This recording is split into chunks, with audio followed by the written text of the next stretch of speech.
before we get into the video, if I can get some feedback on my new microphone, guys, let me know how it sounds. Hopefully I'm coming through nice and clear and you're not hearing a lot of the background audio. Does mean me having to get very close to the microphone, but we work with what we got, and hopefully this mic does the job. With that out of the way though, let's go ahead and proceed on to why everyone clicked on this video.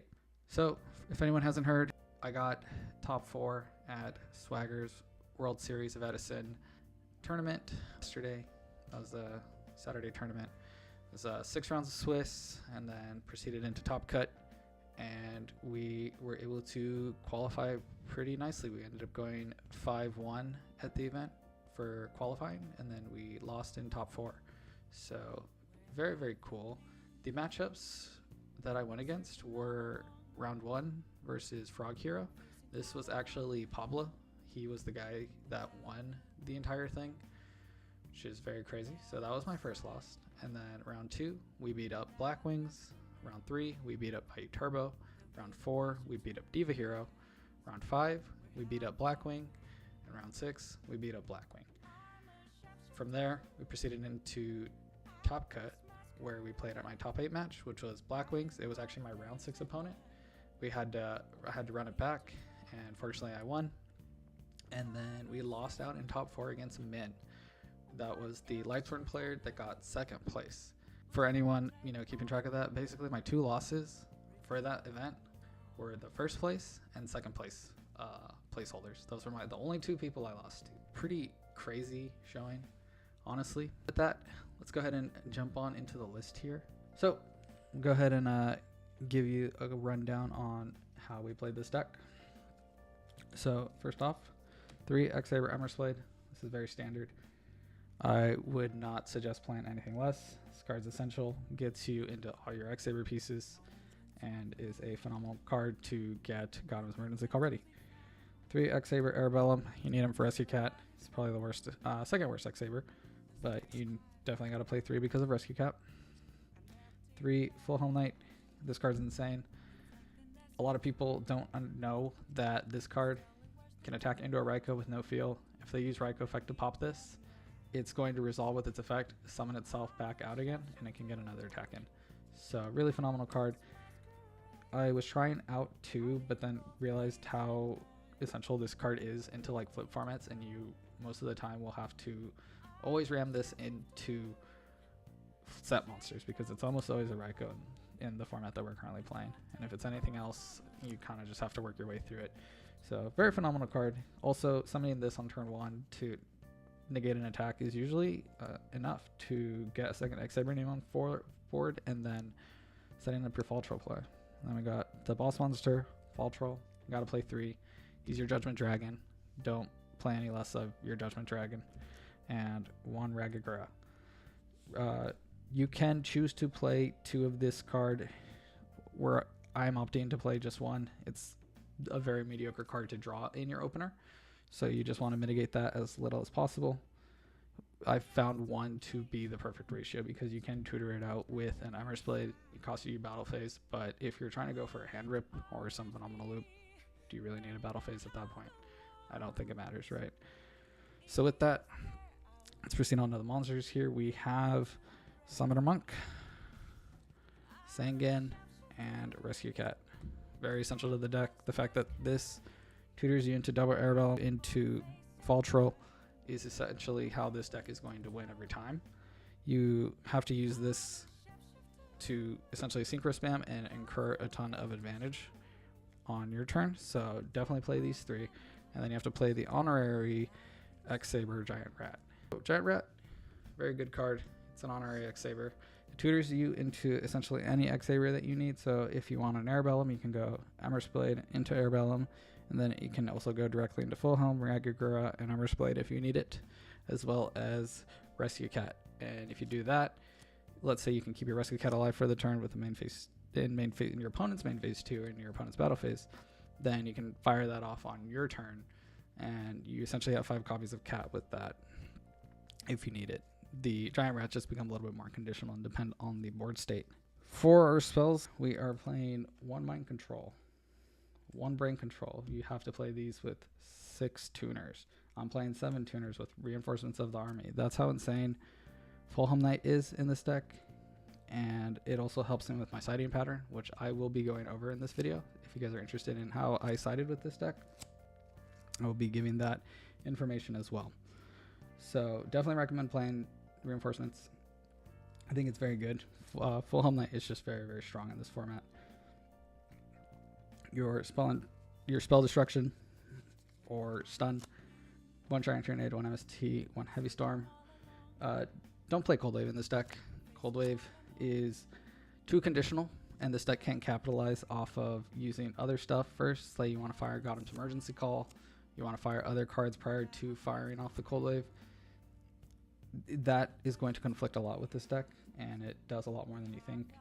It's very nice to be able to, let's say, resolve a Mind Control against a Blackwing player and then activate a True Nade, and then not get to use your Mind Control and then activate a Cold Wave is the first thing that you do. So definitely recommend playing those 3. 2 Gold Sarcophagus. You definitely have to play this for Fall Troll.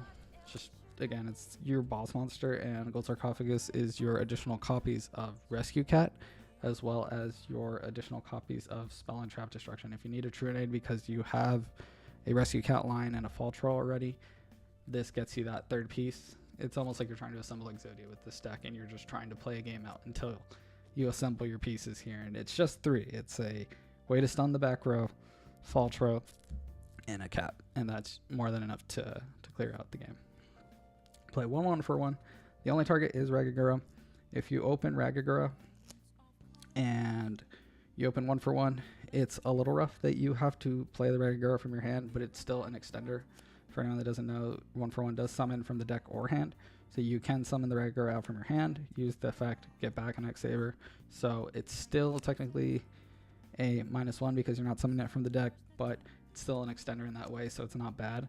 And then if you're deep in the game where this has already like gone through and you've already used it, you've probably already ran through your combo, and you can use it as like Summoner Monk fodder maybe, or it's just a dead card at that point.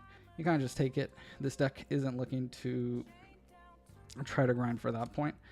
So if you do reach that point, it's a little unfortunate, but it's definitely not worth playing a second Ragagura. The card's bad. You don't want to draw it. You don't want to make it 20% likely more to draw. And you'd rather just take that there will be situations where this could come up, that you've exhausted your only Ragagura and you drew a 1 for 1. But that situation is so rare that you kind of just have to let it go. 1 Level Limit Area B. This card's insane. Being able to have another card outside of our 3 Book of Moon, which is also very insane, that switch your monster to defense, is very integral for your Full Helm Knight. It's very strong to make pushes where your Full Helm Knight will take out Monarchs, it will take out Vanity's Fiend, it will take out Rykos, it will take out every Blackwing that is summoned when they are put to defense for a level in Area B. Because these cards switch them to defense and Full Helm Knight can clear all these monsters, that is another way that you can set up 2 X-SABERs on board for your Fall Troll summon. And definitely recommend playing these 4 cards. They're very insane, and especially as ways to out Monarchs and the stun cards. I think it's phenomenal. 3 Godham's Emergency Call. It's like best card in the deck, honestly.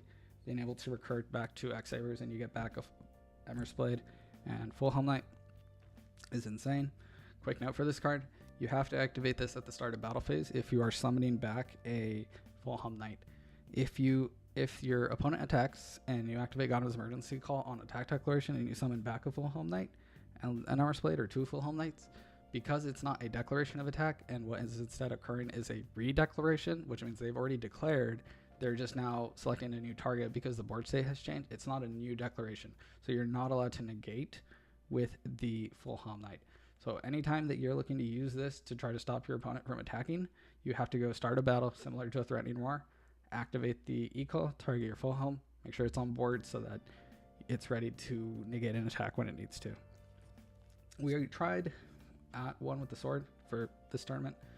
It's okay. It's honestly the 40th card. It came out a lot, but in theory, it is a way to have your monsters get strong enough to attack over a hamster, which is pretty important in this format, and also dupe frogs, and like just set frogs. It's a nice way to hop over those, get a draw from it. It's not the worst card. I don't know if I'm completely sold on it, to be honest. It came out a lot during the side process, so we rarely saw it in action during the tournament, and I'm still not sure if I want to keep that as the 40th card. So take that as you will. 1 Call of the Haunted, 1 Solemn Judgment, 1 Starlight Road, 1 Trap Stun, 1 Mirror Force. Solemn, Trap Stun, and Starlight are your spell stoppers. These are cards to help you make a push. So you utilize those in the same way as like your Assembly and your Exodia pieces. If you can set one of these up, you can pop off with that. It's great. Call is another way to get an X-SABER on board so that you can start your plays. It's a way to get a second monster on the field. Definitely recommend alongside your 3. And then Mirror Force is self-explanatory. So with that, let's move on to the extra deck. Starting off here with the extra deck, let's go ahead and go down with our Sabers. We have 2 X-SABER Gotems. This card's insane. You can make it with 3 tuners. A lot of people don't know that. It's the only synchro monster, or one of the only synchro monsters in the game, that you can actually just use 3 tuner monsters, synchro them away, so you can do like 3 Arabellums, 2 Arabellums and a full home knight, 3 full home knight, and you get to do that because for some reason they made him that way, and that's how he still works in current, and he's still an insane card in current too. 1 high inlay. Would like to play 2, but extra deck space is really tight in this deck, and I kind of had to make cuts, so we did cut it down to 1. The second one does kind of come up, but I haven't really missed it too much, especially in a format with Legacy and Jars being everywhere. 1 X-SABER Arabellum. It's a generic 7-star. It's X-SABER name that has an added effect here with it being an X-SABER, so you can make a 7 and land on X-SABER if you need the name. Effect's okay, it's very mediocre. 1 Arcanite Magician.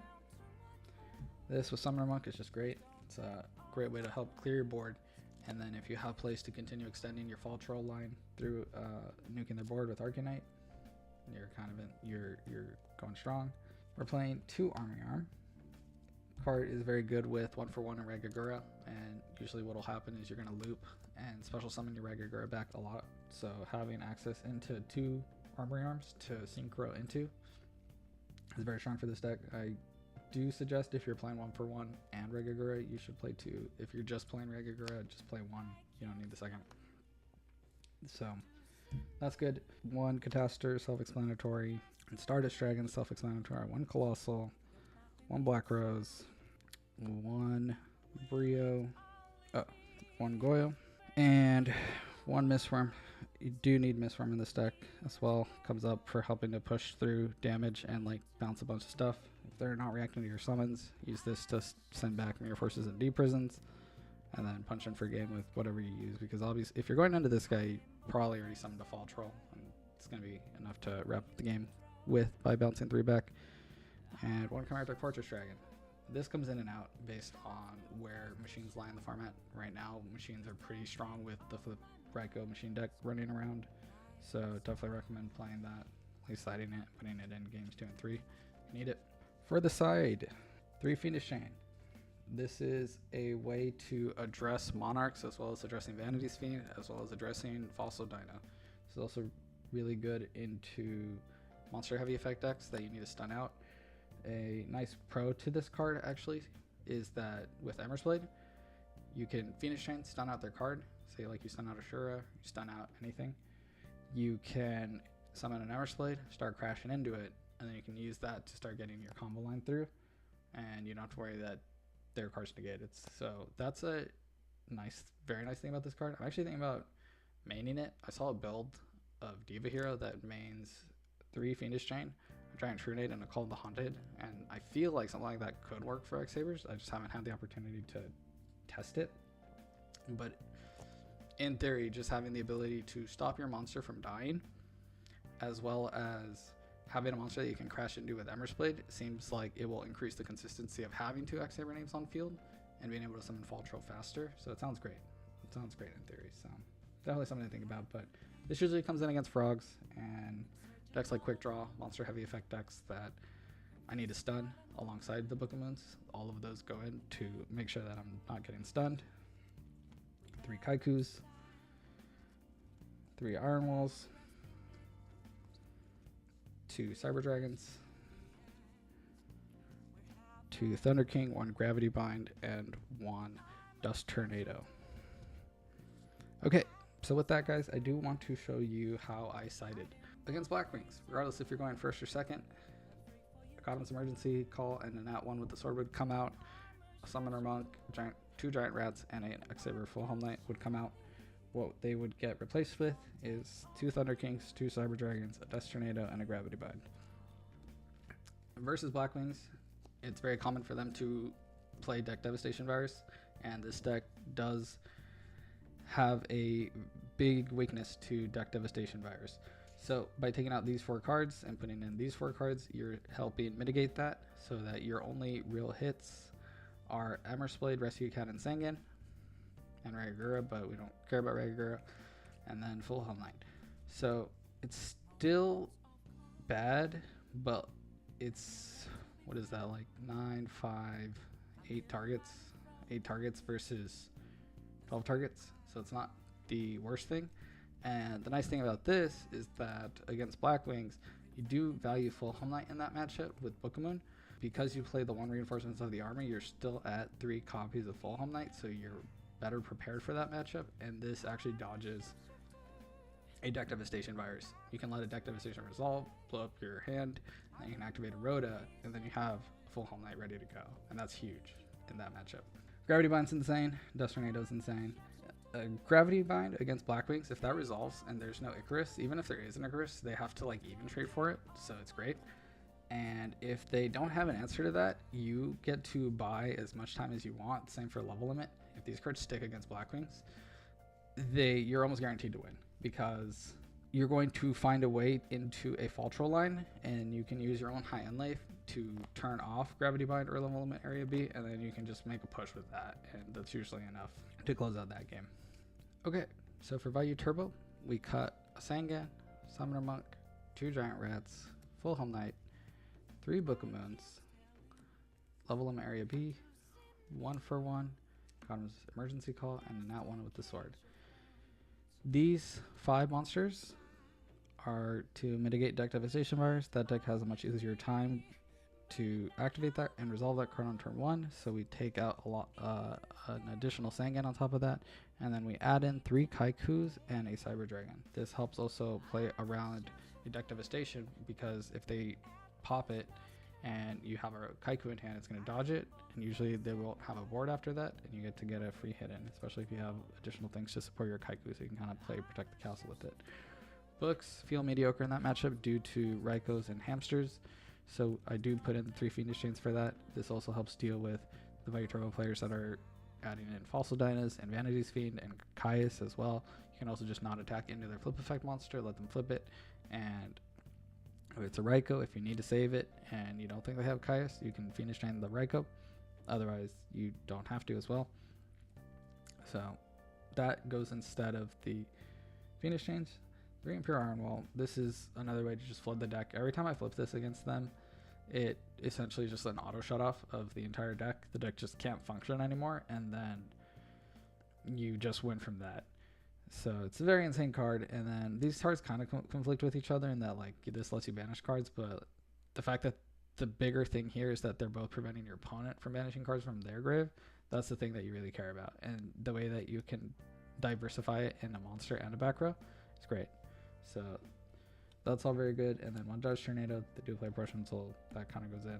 It's a 12 card side swap. You can kind of tell that this deck really dies to deck Devastation Virus, so you kind of need to mitigate it as much as you can, and you need to counter flood Value Turbo so that you come out on top in that matchup. For Frog Hero, usually what I will do is cut all my Smile and Trap Disruption, and cut the Starlight Road, Trap Stun, Heavy Storm, MST, Giant Trinade, and the @1 with the sword. You guys can really tell. This card just kept coming out against like everything at this point. It's like the 40th card, and it's so weak that I'd rather just see a side deck card instead of it. And against Frog Hero specifically, I don't know if I would be doing this against the regular like Frog Monarchs that don't play Miracle Fusion. I was putting in 3 Iron Wall and 3 Fiendish Chains. The reasoning for this is that you get to stop Caius and Miracle Fusion and those two are very strong cards in that matchup. And if you can shut down Miracle Fusion from popping off, you're usually in a pretty good spot. This is really good against Diva Hero too. Just Miracle Fusion decks, if they're on Miracle Fusion, put Iron Walls in, it's pretty much wraps. The other thing I forgot to mention actually with this card too, for Vayu Turbo, is you shut down D prisons and bottomless. So if you flip this up, and you essentially stun out like a lot of back row, a lot more back row than you think. They basically have to have Mirror Force and Torrential at that point that can really react with your cards. So really strong card. And Phoenix Chains are self-explanatory. The same reason, they're to stun out Monarchs and the special summon stoppers, the special summon floods. So that's how we counter that strat. Those I feel are like the most common cards that you'll be taking out in matchups. There's not really many exceptions with the cards that you're cutting and what you're putting in. I do usually try to keep it as in the sense of ratios, where if I'm cutting a monster, I'm putting in monsters. But if you have to cut like spells and traps and you put in Cyber Dragons for going to second decks or machine decks, like that's totally fine too. That's totally good. For the Frog Hero matchup, and honestly just any Monarch matchup, something I do want to stress in how to help win that matchup, or just a piece of advice honestly, if you have a recruiter, say you have a Giant Rat or you have an Eversblade, never just turn one set these and pass against Monarch players. If you know their deck has Monarchs, respect that they can turn out a Monarch on turn one, or they can soul exchange it, or they can Nobleman of Crossout if you just set it. These cards against the Frog Hero and any Frog deck are integral to just keep in your hand, wait for them to use a Monarch on something else, and then summon the recruiter that you need and crash into it. Use that to funnel your game plan of whether you're trying to start up a Gotham's Emergency Call, or you're trying to get your grave loaded for something else, or you're just trying to thin out your deck. Always save these, never set them, because of the risk of them dying to a Monarch. You have to cherish these 5 guys. If Eversblade or Giant Rat are the only recruiter in your hand, you don't want to set them into a Monarch matchup, because you risk losing a key piece to your deck. And because this is a combo deck, you really don't want to be losing access to your key pieces, because a lot of the time in that Monarch matchup, getting to crash an Eversblade, booking the Monarch or whatever it is that you're attacking into, and then killing it with the Full Helm Knight and defense is what gets you back into this game. And it's how it gets you into doing plays where you like summon back an Arabellum after clearing a Monarch and ripping a card out of their hand. You have to look for those +1s through that way, and you can't commit your recruiters to that. The other piece of advice for these recruiters I have is never set them game 2 and 3. Nobleman of Crossout is very common, and it's the same situation as the Monarchs, where if a Giant Rat or your Eversblade gets Nobleman of Crossout, you only have access to 5 of them, and if you lose one when you could have just saved it, crashed into them, it's very, very bad. So if you do need to play this in games 2 and 3, summon it, never set it, and don't do it if you're playing against frogs. That's the best piece of advice I can give for how to use your recruiters in this matchup. With that though, guys, that's going to be it. Thank you guys for hanging out on stream if you did. Huge shout outs to Swagger for organizing this event and getting everything situated so that we could all have a very fun time. I had a blast. I genuinely can't believe I got top 4 with this deck. I've had success with it in the past, but it has been a while, so it is very nice to just have something that is a higher tier than a locals and actually perform well at it. So thank you guys. If you hung out in the stream, please continue following and give the channel a like. Let's try to get this channel up to 1,000 if we can. If anyone has any questions, like let's say you have a specific matchup that you are curious about on how to side for, go ahead and post that in the comments below, and I'll check them out and answer as best I can. And any other generic questions you guys have, just let me know. With that, guys, peace.